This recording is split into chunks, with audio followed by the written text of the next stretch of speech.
Hello again. I've got another art project that I would like to share with you. It's something called Sketchbook Revival. Something that I did last year for the first time. There's a bit of a trend here. My last video was around another project that I did for the first time last year. The Sketchbook Revival is something that comes around once a year. It's organized by an artist named Karen Abend, and she puts together a series of tutorial mixed media art workshops facilitated or run by many different artists, and they're free for a couple of weeks. You can watch all of the videos for free, and at the end she gives you the option to sign up to pay a certain amount of money, and then you can keep those videos for life. Today I'd like to share with you what I did for Sketchbook Revivals. On the first page of my journal here, I have a blind contour drawing of Karen Abend, and I did that for this first presenter whose session was around mixing colors and creating alternate color wheels. That was quite enjoyable.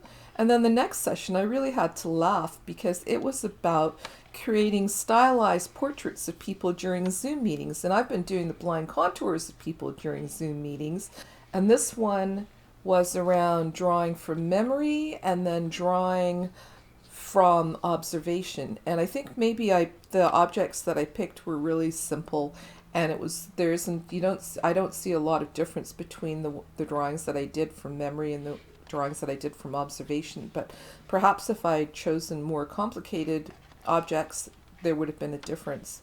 This one was good too. She gives you several different recipes for creating an art journal page. So if you're stuck, you just follow her recipe. And then there was a session on drawing a bird, but I followed one of her other sessions, which was around creating this beach scene.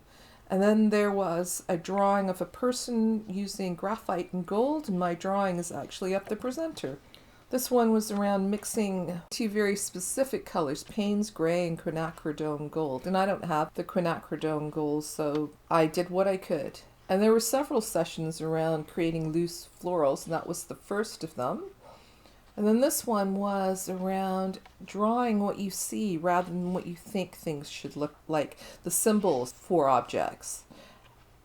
And it started out with drawing the big shapes and just thinking about shape, not what it is, and then drawing in the details. Now, this one was absolutely my favorite. She talked about the 7 elements, what she calls the 7 elements in an art journaling page: background, images, text, lines, color, and then something that she calls magical coincidence and intention. And I really like the way that this page turned out. This one was around creating collage fodder, which is things that you create in advance and then slap them into your art journaling pages whenever you need them. This one was good too.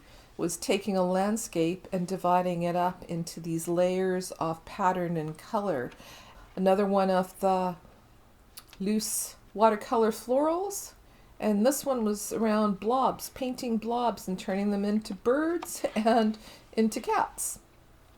This one was interesting, was drawing a figure in motion by looking for the line of the motion and then adding in the body parts. And this one was around turning a blob into something. When I created my blob, I saw a flower right away, but I decided to not go for the obvious. This person had a couple of different sessions. She had the one as part of Sketchbook Revival was around using a palette knife to paint this lily pond, and then she also had another free session that was around creating a color palette and then making a page, and I like the way that one turned out too. There was one on doing collage travel journaling, and I pulled out some bits of paper that I have left over from a trip to Finland several years ago. Here's another one of the florals, the watercolor florals. And this one took the numbers 1 to 9 and turned them into cat faces. I kind of like it. They end up looking kind of quirky, and you wouldn't necessarily draw cats that way without the inspiration. Most of this, I do it mainly so I can draw the presenters. And these were not really sessions that I was particularly inspired by. One was drawing a random whimsical face.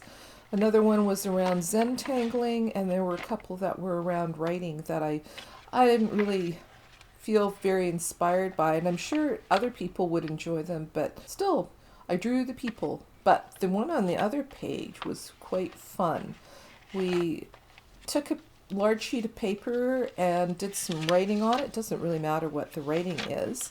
And then cut the paper into two parts. One part became this folded flap, which was new to me, so I enjoyed making the flap. And then the other part of the paper became this little booklet that started out looking a lot like the flap, with the kinds of marks on it that the flap had. And it was not very exciting. So what I did was I went through and I redid versions of all of the different sessions in the little book, but I had them run together so they didn't have one page per session. They kind of overlapped each other, and I'm quite happy with the way this one turned out. I think it's probably, other than my drawings of the people, it's probably my favorite thing that I did. Okay, this one and the one with the red figure on it, those are my absolute favorite. Really enjoy both of them. This one was actually, okay, I've got quite a few favorites. This one was good too. It was to create a street scene looking down a narrow street using collage. This one was creating a painted background, and then I think you were supposed to find an image to put on top. But the image that I found reminded me of the colors in the backgrounds. I drew it and then I painted out the background. And this is another one using magazine images and creating these almost sort of meditative loopy-like shapes, and I liked it. Some of them ended up on the front. And this last one was a session that Karen Abend did. She had these kind of kaleidoscope-like patterns, so I created two of those using little symbols that reminded me of each of the sessions. So I hope you enjoy seeing my art contributions. That's it for now, and I hope to see you again soon.